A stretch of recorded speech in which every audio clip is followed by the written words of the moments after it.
John Cena's heel turn at Elimination Chamber 2025 stands as one of the most shocking moments in WWE history. While some fans may have even expected it, it didn't matter. In the moment, everyone was in awe of what happened. John Cena, one of the true good guys of this industry, finally turned heel after over 20 years as a face. And as great as that moment was, the direction that WWE has taken ever since Cena aligned himself with the final boss and beat down Cody Rhodes in Toronto has been underwhelming, to say the least. And in this video, we're going to talk about why we're already seeing major signs of problems from the story that WWE are telling between John Cena and Cody Rhodes, and why this John Cena heel turn, as of right now, is not working. I'm Omer Q for Real Take Wrestling. Be sure to smash that thumbs up, subscribe, and hit that notification bell so you get notified whenever a new video is released.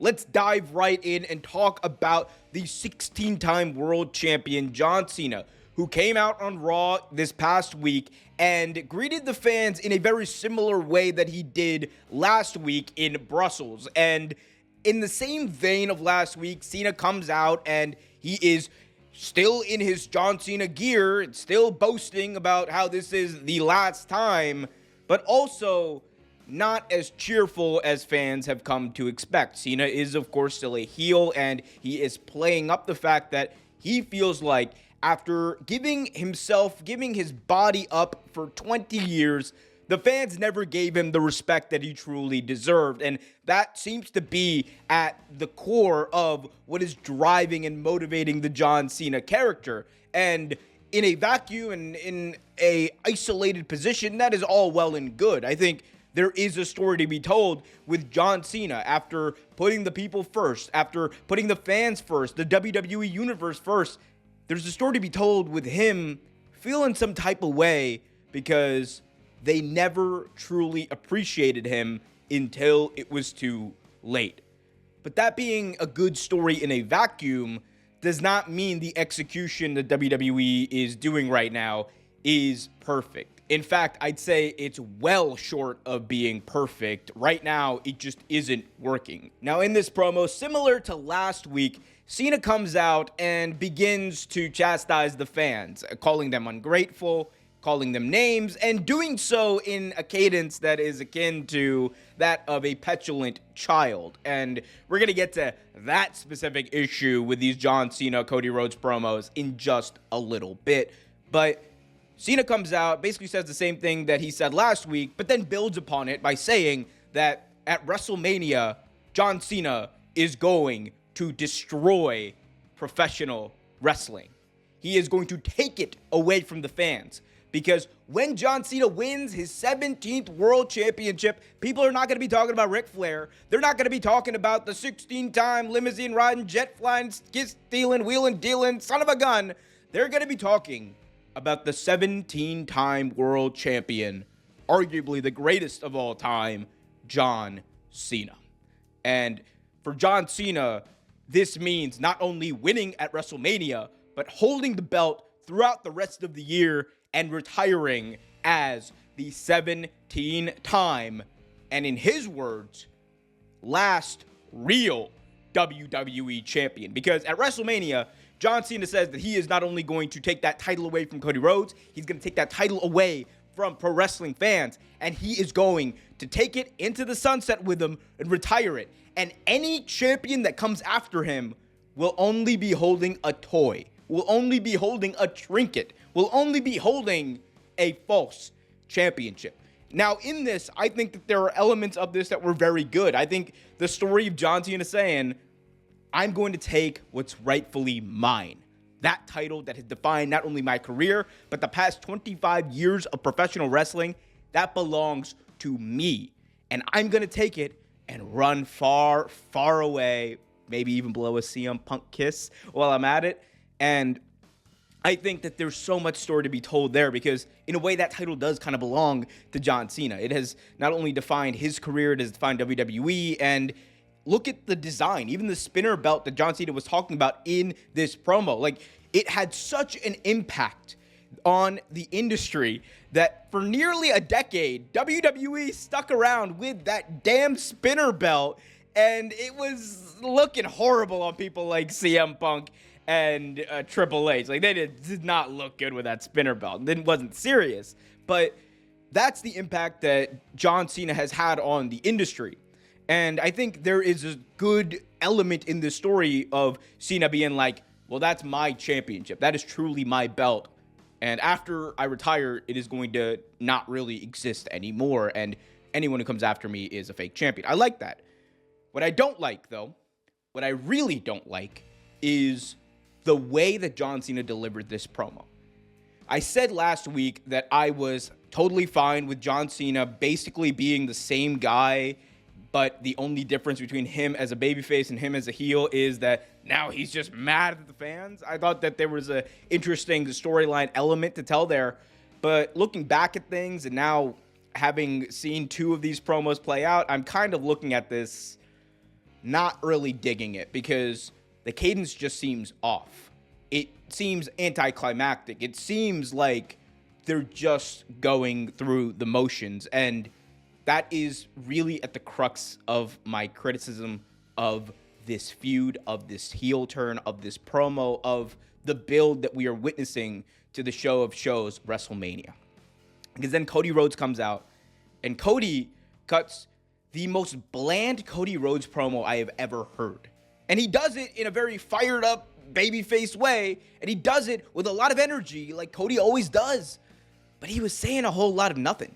He comes out there and he says that, John, I'm not going to let you take this away from them. I'm not going to let you take this away from us. And I'm just like, bro, it's your belt. But I digress. Cody is a babyface. Okay. Like, he can be the people's champion, all that fun stuff. We love that. My main issue is that there was really nothing built upon from their conversation, their confrontation last week, nor the Elimination Chamber beatdown. Ever since Elimination Chamber, it has felt like WWE, we're going to put John Cena out there. We're going to put Cody Rhodes out there. They are not going to get physical. They are not going to say anything. They're not going to really advance anything. We're just here to aura farm. And that, to me, is one of the biggest problems with current-day WWE, because the storyline is secondary. The in-ring is secondary. All of the rest of the stuff is secondary. The only big thing they care about and the thing that they are prioritizing above all is aura and the vibe of the show. And do not get me wrong, they are in the midst of their most profitable era ever. It is working from a financial standpoint. It is working from a business standpoint. And I will never doubt that. I will never argue against that. It is 100% true. But if I am watching week to week and I am engaged with the product, if I'm sitting down and I'm watching Raw every single week, one of my biggest issues, SmackDown's a whole different thing, by the way. One of my biggest issues with Raw is the fact that most of the time, it just feels like WWE, especially with their bigger feuds, is aura farming. And by aura farming, I literally mean we're going to put these big stars out there. They're going to stare at each other, stare at the crowd, and then we're going to go to the back. A lot of times, that's what happens.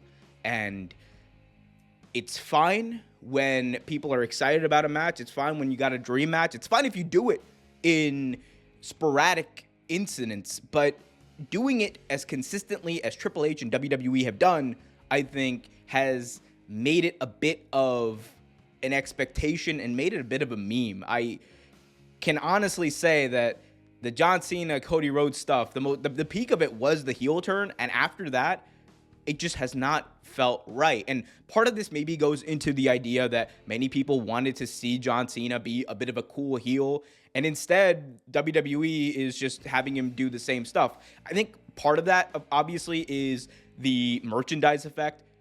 John Cena coming out with his wristbands, with his shirt, with his hat, with everything being the same as it was, means WWE get to customize it based off of the city, means WWE gets to sell basically the same merch that they were selling with John Cena, and the only thing they needed to change about him was the fact that he's just a grumpy, whiny bitch of a heel. And my point here is, I feel like this story The John Cena heel turn that fans have been waiting for deserves better. I'm not asking for John Cena to come out here and Too Sweet People. I'm not asking for John Cena to come out here and say he's better than me, baby. I'm not asking for any of that. I'm simply asking for John Cena and Cody Rhodes to tell a story. Tell a story that develops their characters. Because I get it.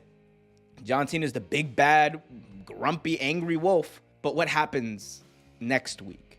What happens the week after that? Where is John Cena going to be? That's the most interesting part about wrestling, is looking at the characters, looking to see where they go, where they evolve. I think WWE have really lost that. And in many ways, this feud exemplifies it better than anything else on the program.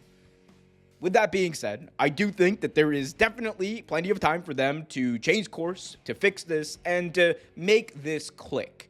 And there's several different ways you could do it. You could have John Cena do a big-time beatdown on Cody, a la The Rock last year, and that could help reignite that and make the John Cena character feel a little bit more serious rather than the crybaby kid that he is right now.